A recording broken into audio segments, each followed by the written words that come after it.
Gênesis, capítulo 18. O Eterno apareceu a Abraão junto aos carvalhos de Manre, enquanto ele estava sentado à entrada da sua tenda. Era a hora mais quente do dia. Ele olhou e viu 3 homens de pé. Então saiu apressado da tenda e curvou-se diante deles. Ele pediu: Senhor, se te agradar, fique um pouco com o teu servo. Vou providenciar um pouco de água para que possas lavar os pés. Também vou providenciar comida e um lugar para descansares, já que teu caminho passou por mim. Eles responderam: Ótimo, faça isso. Abraão correu para dentro da tenda e disse a Sara: Depressa, pegue 3 xícaras da nossa melhor farinha e faça alguns pães.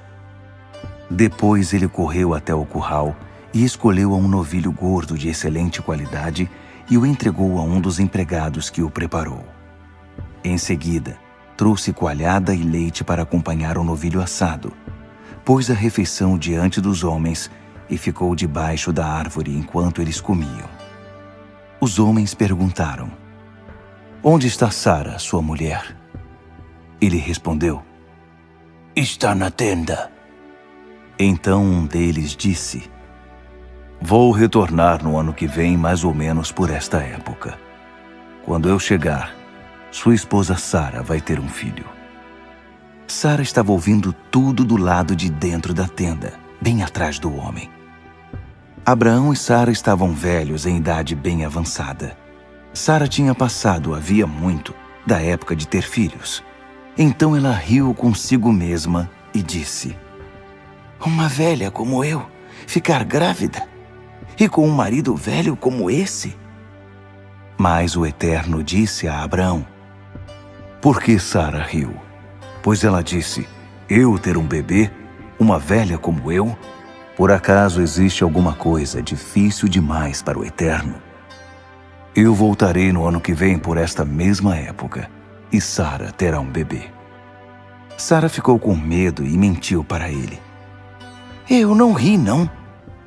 Mas ele disse: Sim, você riu sim. Os homens se levantaram para ir embora e começaram a caminhar na direção de Sodoma. Abraão os acompanhou para se despedir deles. Então o Eterno disse: Seria justo esconder de Abraão o que estou para fazer? Ele vai se tornar uma nação grande e forte, e todas as nações do mundo serão abençoadas por meio dele. Eu o escolhi para que ele ensine seus filhos e sua futura família a andar nos caminhos do Eterno, a serem bons, generosos e justos, para que o Eterno possa cumprir o que prometeu a ele. O Eterno prosseguiu: Os gritos das vítimas em Sodoma e Gomorra são de ensurdecer. O pecado dessas cidades é gigantesco. Descerei para ver eu mesmo se o que eles estão fazendo é tão mau quanto parece. Então vou saber. Os homens se dirigiram para Sodoma, mas Abraão ficou no caminho do Eterno, impedindo a passagem. Então Abraão o enfrentou e questionou: Estás falando sério? Estás mesmo planejando eliminar as pessoas boas junto com as más? E se houver 50 pessoas decentes na cidade, vais juntar os bons com os maus e te livrar de todos? Não pouparias a cidade por causa desses 50 inocentes? Não acredito que farias isto, matar os bons com os maus, como se não houvesse diferença entre eles. Será que o juiz de toda a terra não sabe julgar com justiça? O Eterno respondeu: Se eu encontrar 50 pessoas decentes em Sodoma, pouparei a cidade inteira por causa delas. Abraão tornou a dizer: Eu, um simples mortal feito de um punhado de pó da terra, atrevo-me a abrir a boca e ainda perguntar ao meu Senhor: E se faltarem 5 para completar os 50? Destruirás a cidade por causa dos 5 que faltam? Ele respondeu: Não a destruirei, se houver ali 45 pessoas decentes. Abraão insistiu: E se encontrares apenas 40. Também não vou destruir a cidade por causa dos 40. Abraão continuou: Senhor, não te irrites comigo, mas se encontrares apenas 30. Se encontrar 30, não destrua a cidade. Abraão não desistiu. Senhor, sei que estou abusando da tua paciência, mas e se houver apenas 20? Não a destruirei por causa dos 20. Abraão perguntou ainda: Senhor, não fiques furioso. Esta é a última vez que pergunto. E se houver apenas 10? Não destruirei a cidade por causa das 10 pessoas. O Eterno encerrou a conversa com Abraão e se retirou. Abraão foi para casa. Gênesis, capítulo 19. Os 2 anjos chegaram a Sodoma no início da noite. Ló estava sentado à entrada da cidade. Ele viu os recém-chegados e levantou-se para recebê-los. Curvou-se diante deles e implorou: Por favor, amigos, venham para minha casa e passem ali a noite. Vocês poderão se lavar e poderão se levantar cedo e seguir caminho descansados. Eles disseram: Não, dormiremos na rua. Mas ele insistiu. Não aceitariam não como resposta. Eles então concordaram e foram para a casa dele. Ló preparou uma refeição quente e eles comeram. Antes que os hóspedes se recolhessem, os homens de toda a cidade, jovens e velhos, se aglomeraram em torno da casa, vindo de todos os lados, e os encurralaram ali. Então gritaram para Ló: Onde estão os homens que vão passar a noite aí na sua casa? Traga-os para fora. Queremos nos divertir com eles. Ló foi para o lado de fora, manteve-se à frente da porta e suplicou: Por favor, irmãos, não sejam maus. Olhem, tenho 2 filhas, virgens. Vou trazê-las para fora e vocês poderão se satisfazer com elas. Mas não encostem a mão nestes homens, pois são meus convidados. Mas eles responderam: Caia fora! Você chegou aqui, nem sabemos direito de onde, e já quer nos dizer como devemos viver? Pois vamos fazer com você pior do que com eles. E partiram para cima de Ló, determinados a arrombar a porta. Mas os 2 homens alcançaram Ló, puxaram-no para dentro da casa e trancaram a porta. Em seguida, atingiram com cegueira os homens que estavam tentando entrar. Tanto os que encabeçavam o grupo, quanto os que seguiam, ficaram tateando no escuro. Os 2 homens disseram a Ló: Há algum outro parente seu aqui? Filho, filha, alguma pessoa na cidade? Tire-os daqui agora mesmo. Vamos destruir este lugar. O clamor das vítimas dirigido ao Eterno é ensurdecedor. E fomos enviados para varrer este lugar da face da terra. Ló saiu e avisou o noivo de cada uma de suas filhas: Saiam deste lugar. O Eterno vai destruir a cidade. Mas seus futuros genros não o levaram a sério. Ao amanhecer, os anjos começaram a apressar Ló.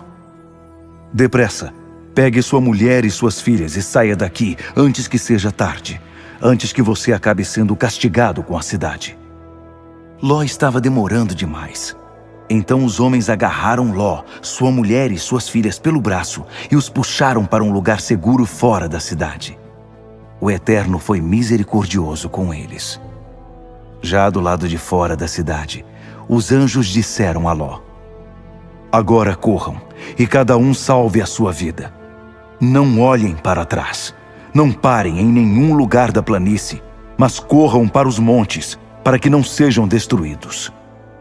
Mas Ló reclamou: Senhores, não podem estar falando sério. Reconheço que foram bons comigo e me fizeram um enorme favor, salvando a minha vida. Mas não posso correr para os montes. Coisas terríveis podem acontecer comigo nos montes. Posso até morrer. Olhem para aquela direção. Aquela cidade não fica longe, ela é pequena. E nada poderá me acontecer ali. Permitam que eu fuja para lá e salve a minha vida. É só uma área aberta à beira da estrada. Tudo bem, Ló. Já que você insiste, siga por esse caminho. Não vou destruir a cidade que você me mostrou. Mas não demore. Corra para lá. Não vou poder fazer nada antes que você chegue lá. Por isso a cidade foi chamada Zoar, que significa cidade pequena. Quando Ló chegou a Zoar, o sol já estava alto no céu. Então o Eterno fez chover fogo e enxofre sobre Sodoma e Gomorra. Um rio de lava correu desde o céu, enviado pelo Eterno, e destruiu as cidades e toda a planície, matando todos os seus habitantes e o que crescia na terra. Mas a mulher de Ló olhou para trás e transformou-se numa coluna de sal. Abraão levantou-se bem cedo na manhã seguinte e seguiu para o lugar em que havia se encontrado com o Eterno pouco antes. Ele olhou para Sodoma e Gomorra, observando toda a planície, e viu apenas a fumaça que subia da terra, como se saísse de uma fornalha. E foi isto que aconteceu. Antes de destruir as cidades da planície, Deus se lembrou de Abraão e retirou Ló de Sodoma. Só depois varreu aquelas cidades da face da terra. Ló saiu de Zoar e foi morar com as 2 filhas nas montanhas. Ele estava com medo de ficar em Zoar e passou a viver com elas numa caverna. Certo dia, a filha mais velha disse à caçula: "Nosso pai está ficando velho e não restou nenhum homem neste lugar que possa nos engravidar.